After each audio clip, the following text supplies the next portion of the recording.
नमस्कार दोस्तों, राधे राधे। आपका स्वागत है आपके अपने YouTube चैनल प्रतिभा की कहानी पर। दोस्तों, आज हम आपके लिए लाए हैं मुंशी प्रेमचंद की रचना प्रेम में परमेश्वर। कहानी बहुत ही रोचक, ज्ञानवर्धक और आनंददायक है। किसी गांव में मूरत नाम का एक बनिया रहता था। सड़क पर उसकी छोटी सी दुकान थी। वहां रहते उसे बहुत साल बीत चुका था, इसलिए वहां के सब निवासी को भली भांति वह जानता था। वह बड़ा सदाचारी, सत्यवक्ता, व्यवहारिक और सुशील था। जो बातें कहता उसे जरूर पूरा करता था।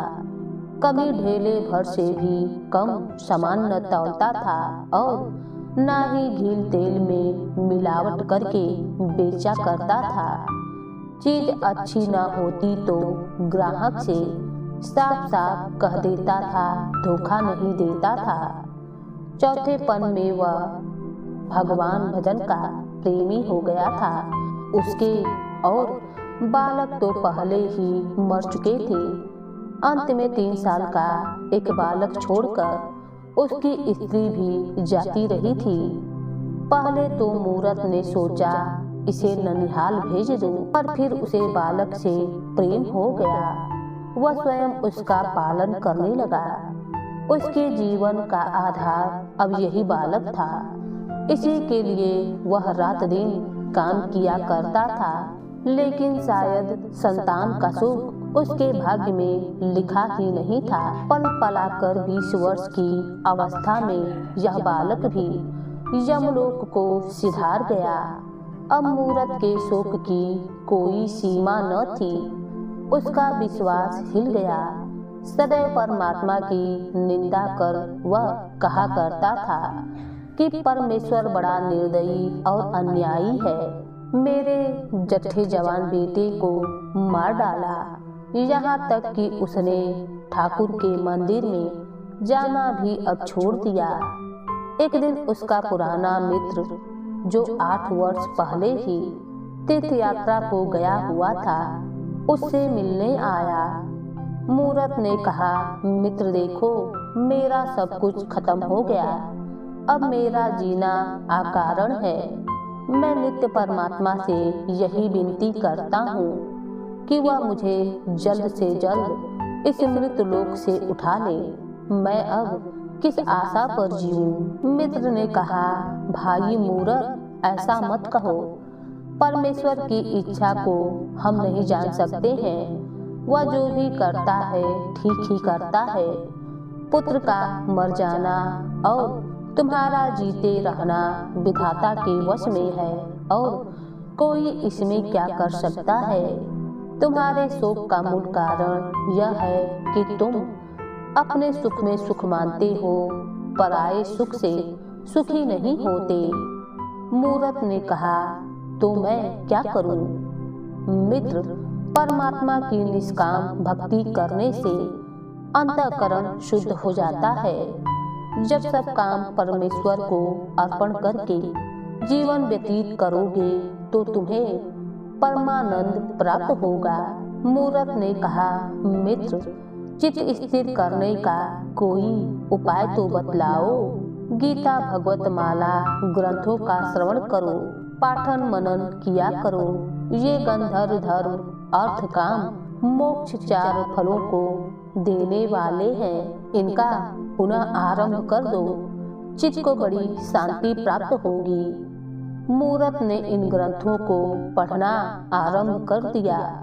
थोड़े ही दिनों में इन पुस्तकों से उसे इतना प्रेम हो गया कि रात को 12-12 बजे तक गीता आदि का पाठ किया करता था और उनके उपदेशों पर विचार करता रहता था। पहले तो वह सोते समय छोटे पुत्र को स्मरण करके रोया करता था, लेकिन अब सब कुछ भूल गया। सदा परमात्मा में लीन रहकर आनंद पूर्वक अपना जीवन बिताने लगा। पहले इधर उधर बैठकर हंसी ठिठोली भी कर लिया करता था, पर अब वह समय व्यर्थ न खोता था। या तो दुकान का काम किया करता था या रामायण का पाठ। तात्पर्य यह हुआ कि उसका जीवन सुधर गया। एक रात रामायण पढ़ते पढ़ते उसे यह चौपाई मिल गई, एक पिता के विपुल कुमारा, होई पृथक गुण शील आचारा। कोई पंडित कोई तापस ज्ञाता, कोई धनवंत सूर कोई दाता, कोई सर्वज्ञ धर्मरत कोई, सब पर पीतः पीरति संभोई। अखिल विश्वयम मम उपजाया, सब पर मोही बराबर दाया। मूरत पुस्तक रखकर मन में विचार करने लगा कि जब ईश्वर सब प्राणियों पर दया करते हैं तो क्या मुझे सभी पर दया न करनी चाहिए। तत्पश्चात सुदामा और शबरी की कथा पढ़कर उसके मन में यह भाव उत्पन्न हुआ कि क्या मुझे भी भगवान के दर्शन हो सकते हैं। यही विचार करते करते उसकी आंखें लग गईं। बाहर से किसी ने पुकारा, मूरत मूरत देख, याद रख, मैं कल तुझे दर्शन दूंगा। यह सुनकर वह दुकान से बाहर निकल आया। वह कौन था, वह चकित होकर कहने लगा, यह स्वप्न है अथवा जागृति है, कुछ पता नहीं चला। वह दुकान के भीतर जाकर सो गया। दूसरे दिन प्रातः काल उठा, पूजा पाठ किया, भोजन बनाया खाया और दुकान पर आकर अपने काम धंधे में लग गया। परंतु उसे रात वाली बात नहीं भूली थी। रात्रि को पाला पड़ने के कारण सड़क पर बर्फ के ढेर लगे हुए थे। मूरत अपनी धुन में बैठा था। इतने में बर्फ हटाने को एक मजदूर आया। मूरत ने समझा कृष्णचंद्र आते हैं। आंखें खोलकर देखा कि बर्फ हटाने वाला एक मजदूर है। हंसकर कहने लगा, अरे लालू तुम, मैं समझा था कि कृष्ण भगवान है। लालू बर्फ हटाने लगा। शीत के कारण बर्फ न हट सकी, थककर बैठ गया और शीत के मारे कांपने लगा। मूरत ने सोचा कि लालू को ठंड लग रही है, इसे आग तपा दूं। मूरत यही सोचकर बोला, लालू भैया यहाँ आओ, तुम्हें ठंड सता रही है, हाथ सेक लो। लालू दुकान पर आकर धन्यवाद करके हाथ सेकने लगा। मूरत ने कहा, भाई कोई चिंता मत करो, बर्फ में हटा देता हूँ, तुम यहीं पर बैठो, हाथ सेक लो, ठंडक से दूर हो जाओगे। लालू ने कहा, तुम क्या किसी की बात देख रहे थे? नहीं भाई, मैं क्या कहूँ, कहते हुए भी लज्जा आती है। रात मैंने एक ऐसा स्वप्न देखा कि जिसे भूल नहीं सकता हूँ। भक्तमाला पढ़ते पढ़ते मेरी आंखें लग गईं। बाहर से किसी ने पुकारा, मूरत। मैं उठकर बैठ गया। फिर शब्द हुआ, मूरत मैं तुम्हें दर्शन दूंगा। बाहर जाकर देखता हूँ तो वहाँ कोई नहीं था। मैं भक्तमाला में सुदामा और शबरी के चरित्र पढ़कर यह जान चुका हूँ कि भगवान ने प्रेमवश होकर किस प्रकार साधारण जीवों को दर्शन दिए हैं। वही अभ्यास बना हुआ है। बैठा कृष्णचंद्र की राह देख रहा था कि तुम यहाँ पर आ पहुँचे। लालू ने कहा, जब तुम्हें भगवान से प्रेम है तो अवश्य ही दर्शन देंगे।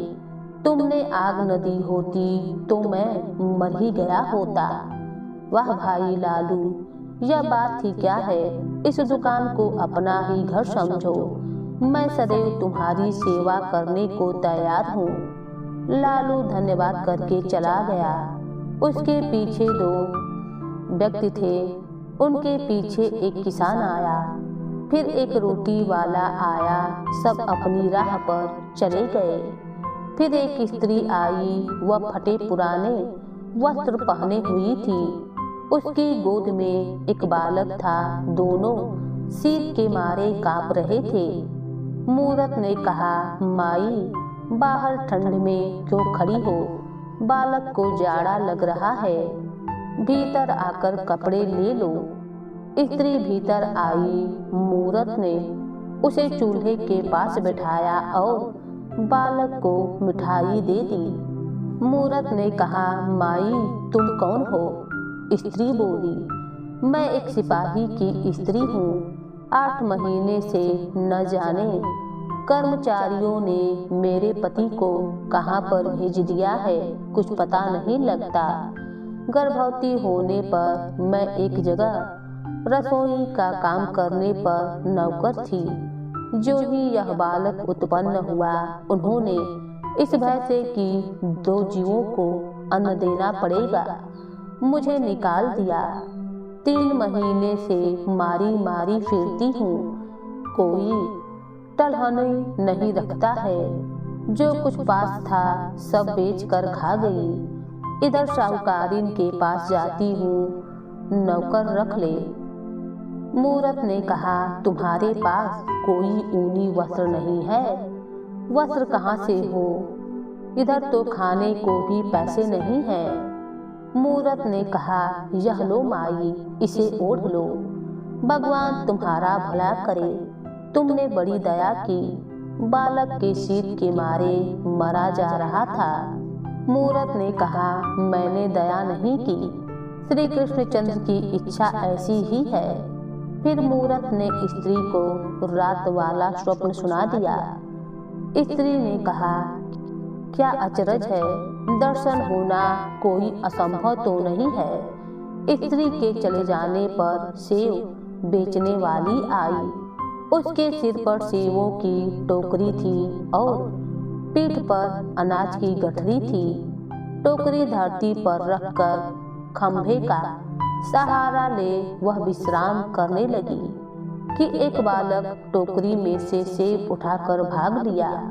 सेब वाली ने दौड़कर उसे पकड़ लिया और सिर के बाल खींचकर मारने लगी। बालक बोला, मैंने सेब नहीं उठाया। मूरत ने उठकर बालक को छुड़ा दिया और बोला, माई क्षमा करो, बालक है। सेब वाली बोली, यह बालक बड़ा ही उत्पाती है, मैं इसे दंड दिए बिना कभी नहीं छोड़ूंगी। माई जाने दो, दया करो, मैं इसे समझा दूंगा, वह ऐसा काम फिर से दोबारा नहीं करेगा। बुढ़ी ने बालक को छोड़ दिया। वह भागना चाहता था कि मूरत ने उसे रोका और कहा, बुढ़ी से अपना अपराध क्षमा कराओ और प्रतिज्ञा करो कि चोरी नहीं करोगे। मैंने आप तुम्हें सेब उठाते देखा है, तुमने यह झूठ क्यों कहा? बालक ने रोकर बुढ़ी से अपना अपराध क्षमा करवाया और प्रतिज्ञा की कि फिर झूठ नहीं बोलेगा। इस पर मूरत ने उसे एक सेब मोल ले लिया। बुढ़ी बोली, वाह वाह, क्या कहना है, इस प्रकार तो तुम गांव के समस्त बालकों का सत्यानाश कर ही डालोगे। यह अच्छी शिक्षा है, इस तरह तो सब लड़के शेर हो जाएंगे। मूरत ने कहा, माई यह क्या कहती हो? बदला और दंड देना तो मनुष्यों का स्वभाव है, परमात्मा का नहीं, वह दयालु है। यदि इस बालक को एक सेब चुराने का कठिन दंड मिलना उचित है, तो हमको हमारे अनंत पापों का क्या दंड मिलना चाहिए। माई सुनो, मैं तुम्हें एक कहानी सुनाता हूँ। एक कर्मचारी पर राजा के 10,000 रुपए आते थे। उसके बहुत विनय करने पर राजा ने वह ऋण छोड़ दिया। उस कर्मचारी की भी अपने सेवकों से 100 रुपए पाने थे। वह उन्हें बड़ा कष्ट देने लगा। उन्होंने बहुतेरा कहा कि हमारे पास पैसा नहीं है, ऋण कहाँ से चुकावेंगे। कर्मचारी ने एक न सुनी। वे सब राजा के पास जाकर फरियादी हुए। राजा ने उसी दम कर्मचारी को कठिन दंड दिया। तात्पर्य यह कि हम जीवों पर दया नहीं करेंगे तो परमात्मा भी हम पर दया नहीं करेगा।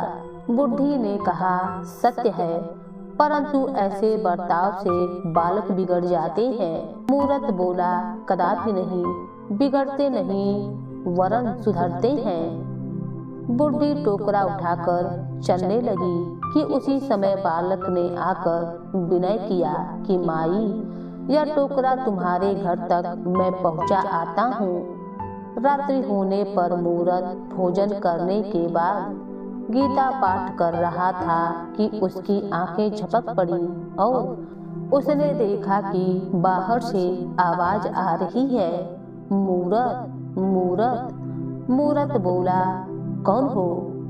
मैं लालू हूँ। इतना कहकर लालू हंसता हुआ चला गया। फिर आवाज आई, मैं हूँ मूरत। देखता है कि दिन वाली स्त्री लोई ओ बालक को गोद में लिए सम्मुख आकर खड़ी हुई है।